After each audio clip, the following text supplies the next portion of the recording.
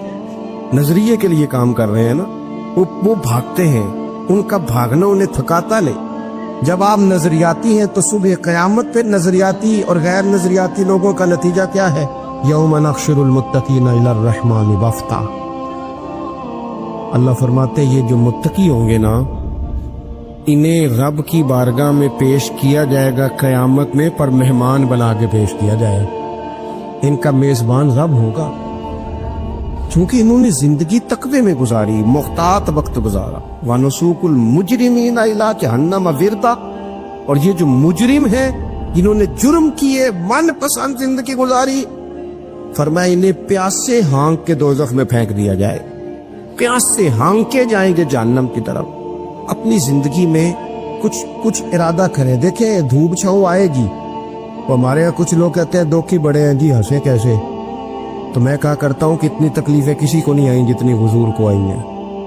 پر آپ فرمان پڑھیں، حضرت حارث بن عبداللہ کہتے ہیں میں نے تو مدینے والے محبوب کو جب بھی دیکھا ہے مسکراتے دیکھا ہے۔ سارے کام 7 سال چلتے ہیں، لیکن اپنی زندگی میں کوئی مقصد ہونا۔ یہ جن بزرگوں کے ہم آراس میں آتے ہیں نا، انہوں نے کوئی مقصد حیات بنایا۔